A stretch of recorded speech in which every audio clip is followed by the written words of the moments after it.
We need to talk about this statement from Emmanuel Macron, the president of France, after high-level meetings with other European officials, which seemed to suggest the possibility of French troops on the ground in Ukraine. Just openly floated it in public. It wasn't leaked from a meeting. It isn't from some classified document. This is something that Emmanuel Macron said publicly. Now, for some of you in chat, you might be taken aback by the idea of any European or American leader saying such a thing, especially out of all the people. For it to be Emmanuel Macron, it's the French. Has the situation gotten so bad that the French have become brave monkeys instead of surrender monkey? Kidding, of course. But I want to put out a few things. For some people, it might be a surprise because if you've been tracking the aid amounts, France is far from the first place. 10 tier 1 subscriptions. DylanBurnsLIVE. DylanBurnsLIVE. Dylan. I like that spelling of my name. I like Borns as well. I like that. Thank you, Dr. Omisium, for the 10 tier 1 subs. Largest donation of the day. Give it up for Dr. Omisium. With subs to Chatta Kitten, Lyric, I think that's how you say the name, Bird Noir, Dreamwolf, CEO of Bovana, Boys Badger, Ike Pop, Diachurian, Azura Prison, and Omnibub. Man, for you YouTube chatters, which I don't even see, by the way, I don't even really look at YouTube chat, you should be getting in site chat because that person just handed out all those subs like candy. They were like a strange man in a white van handing out candy, an opportunity you cannot miss. So you should be getting in site chat and hanging out there so I can see your messages. You can ask me questions and I can talk to you. What is streaming if not an interaction between me and you guys? The site chat is the place to be. Where were we?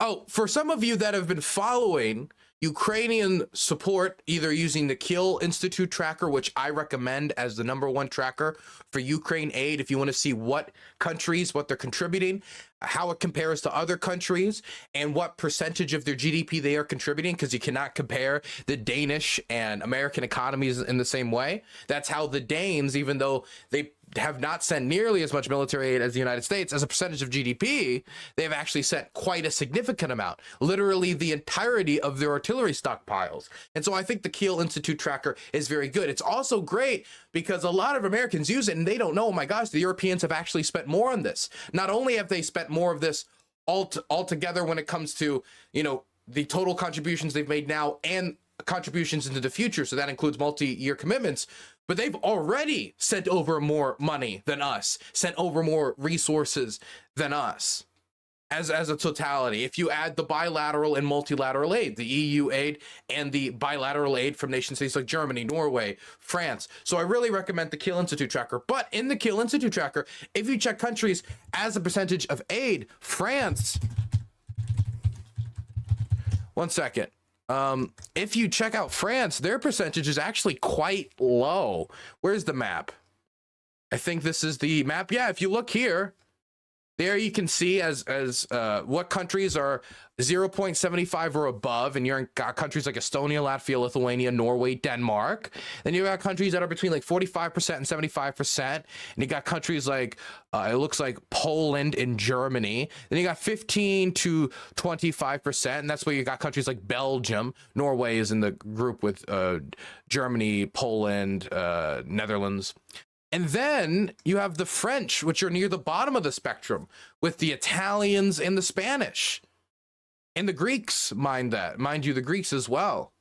The Hungarians and the Romanians, I mean, they don't really show up on the radar either. But this percentage of aid from them is not that significant. They've committed to 3 billion for this year, while the Germans have committed to 8 billion. They will, of course, say, well, don't just include our bilateral aid. Also, you got to look at our EU aid as well. But even if you include EU aid, they're still being outpaced by countries like Germany. And so you would not think out of all the countries, the French, which as a total percentage of GDP are not contributing that much to the Ukrainians, they would be the ones to come out and break with the rest of Europe and publicly kind of float the idea of putting troops on the ground. Now, they didn't say they publicly support putting troops on the ground, but floating the idea. Let's read a little bit into it, and then let's talk about why the French might be doing this. Some signs we could see that show that they are willing to take some risk in support of Ukraine in some instances. French President Emmanuel Macron said Monday that sending Western troops on the ground in Ukraine is not ruled out. Mind that language, not ruled out in the future after the issue was debated at a gathering of European leaders in Paris as Russia's full-scale invasion grinds into a third year. The French leader said that we will do everything needed so Russia cannot win the war after the meeting of over 20 European heads of state and governments and other Western officials.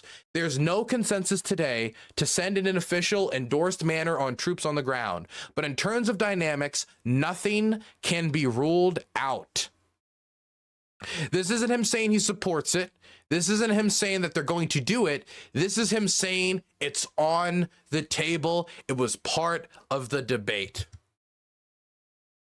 This is a big moment. Nothing like this has ever been floated for the entirety of the war. I think not only does this show how far the French are willing to publicly go and what type of conversations are happening in private, I think it also shows the dread of the moment. As people have seen Avdiivka fell, people are now seeing the three villages that followed Avdiivka fell, as well as the Russians continue to push. The Russians are taking high casualties, but they got millions of shells from North Korea. Their shell production should be expanding to around, or the Russians at least plan to expand it to around 2.7 million shells this year. Why the Europeans are scrambling to try to get 800,000 shells, 300, 122, 500,000, 155, and are trying to get to 1.1 million shells by the end of the year. They're racing for these shells. The Russians are pushing hard. And so I think part of it is also a message to the Russians that, hey, the Europeans are not only in this for the long haul, which is a message the Europeans have been trying to get out there for a while, but if they're in it for the long haul, then they will commit to certainly some high stakes as well. They might be willing to put their resources on the ground. They're at least floating the idea publicly for the first time. Now, why are the French doing this? Why are the French breaking with this? And let me just throw out there quickly that not everybody's happy with this. Olaf Scholz came out and said this: we agreed that everyone must do more for Ukraine in Paris yesterday. Ukraine needs weapons, ammunitions, and air defense. We're working on it. It is clear there will be no ground troops from European countries or NATO. That applies. But now it already has an added context. It was made clear by French President Emmanuel Macron yesterday that boots on the ground in Ukraine is a scenario he can't rule out. Scholz can't speak for every European country or NATO country, hence his statement is incorrect. Damn. And he's kind of getting slapped around a lot in the replies. But this note is right. Olaf Scholz cannot speak for the French president. The French have broken with NATO before to do things. For example, the intervention in Libya was, people call it a NATO intervention. It was led by NATO countries, the French, who are actually the big cheerleaders for the intervention in Libya, and the United States, who were right behind them. It was not a NATO intervention, though. Those were countries doing that bilaterally, intervening in Libya, even exceeding the UN mandate. And so that, you don't need a NATO approved council vote in order to do that. And so if the French decided, and they technically could do this, the French could decide we're going to send our troops into Ukraine bilaterally, or maybe we're going to do it. We just got Rishi Sunak to sign on, and it's going to be British and French troops. Now, look, I've said since the start of this war, I don't think that American troops are going to end up in Ukraine doing any fighting. I didn't have any expectation of that. And I think it's still probably likely for Europeans as well. But I do just need to throw out there that while I do think Ukraine is important for American security, it's even more important for European security. And so while many of my viewers are Americans, you also do need to look at this from a European perspective, and why countries like Poland, or maybe Estonia, Latvia, Lithuania, and possibly even France here, even though I didn't think it would be the French to be the first one to openly say something like this, could be looking at this like, hey, this is a European issue. This is our direct security issue. Therefore, we might be even willing to use our direct military forces. Now, again, they didn't commit to do it, but they at least floated it. And the question of credibility of this threat, or the idea that they might be willing to consider that on the table, that's going to go up to Putin's perception of the threat and his perception of the credibility, since he's the world leader that's going to be responding to this. But why are the French doing this? Well, we already said it could be a deteriorating situation. But I also think it might be because if the Americans are not sending aid anytime soon, which we still don't know, but if they're not, that could have a real deteriorative effect on the front line, and they might want to have some sort of a plan B when they thought something like this might not even be necessary in the past. Again, we're speculating here. This is all speculation. But he could also be floating this not because he would actually deploy troops in the country, but because he wants the Russians to think they might deploy troops in the country and then take actions accordingly. I.e., well, you know, if we push, we shouldn't go over the Dnieper River if we do actually have a big breakthrough, because if we try to take Kiev again, maybe that might be a situation where the European army gets involved. And if we can barely handle the Ukrainian army, we certainly also can't handle the French, or the French and the British, or the French, British, and Polish. We couldn't handle them all at the same time, certainly if it was the entirety coalition of NATO. And so it could be, even if the French aren't willing to do it, just the threat of it could act as a negative, could act as something that holds them back. In fact, this is something that many people might reflect on the Korean War and thinking, oh, America won't respond. America won't deploy troops. They try to invade the South, then they do. If you're like a historian, you're looking back at that, and then you're looking at this war now, you might think like, you know, maybe don't, or from our perspective, crossing the 38 parallel and going into the north, getting the Chinese to intervene, that would be our, I don't want to, of course, the Korean War is very different, but that could maybe be a comparison. You know, this would be their 38 parallel, crossing the 38 parallel that could cause the West to maybe get involved. Or at least, even if they wouldn't, the threat of it could have a deterrent effect that makes Putin think twice, even if he has big successes or if there is a breakthrough moment. We're not saying that it's likely, but the French might be preparing for that scenario in the event American aid isn't sent, and then cities like Kramatorsk start to fall. If stuff like that happens, the situation has gotten into such a bad situation where these conversations would immediately heighten and become like top on the agenda. So I think part of it might also be just to float the idea publicly so the Russians know that the discussion is happening. And if the discussion is happening, he has to not only plan to just fight the Ukrainians if they want to cross certain lines, but maybe even other European armies as well. So it could have a deterrent effect. Now, if they were to send the army, there is one scenario that I could think of that would be sending a European army into Ukraine while not the Ukrainian army collapsing outside of that scenario. And this is something that some Ukrainians have been advocating for, and there is some logic to it, but it could come with, of course, escalatory risk. The Ukrainians are trying really hard right now to hold the Russians back in the east, but they have a manpower shortage. Now, one way they're going to try to address the manpower shortage is through mobilization. Now, whether they're going to mobilize 300,000 people or the 509,000 that the military originally requested, we don't know the specifics. We know that they're talking about lowering the recruitment age from you know, the recruitment exemptions between 18 and 27, lowering that 27 to 25, since the exemptions heavily prioritize the youth to try to help with Ukraine's demographic problems. We know that they're going to be talking about mobilizing women with medical experience between the ages of 18 and 60. So let's say you are a doctor or a heart surgeon or something along those lines. You could be mobilized, most likely to work out as a medic to try to help preserve personnel. They want experienced medical professionals to try to work in these medical positions near the front in order to save as many lives as possible and to help with the manpower crisis. They're trying to address it that way. But if they could stop having to do because when you're going across Ukraine and they're driving across it, there's checkpoint here and then a checkpoint there and a checkpoint there. Why do you have so many checkpoints? To check cars, to, you know, see that there's no spies infiltrating, to make sure they're not smuggling tons of stuff. And so if they were able to get the French or the British or the whoever armies to hold this area of, let's say, around Lviv, or near the Belarusian border, or in Western Ukraine generally. Like, if we go into the deep state map, Like these areas over here of Ukraine, where there needs to be some soldiers, but we don't know how many soldiers, you know, in these oblasts, Lviv, Ternopil, these types of oblasts, all the way up to the Kiev area, maybe Cherkasy. I could maybe see it going as far as Cherkasy, kind of hard to see it going any further than that.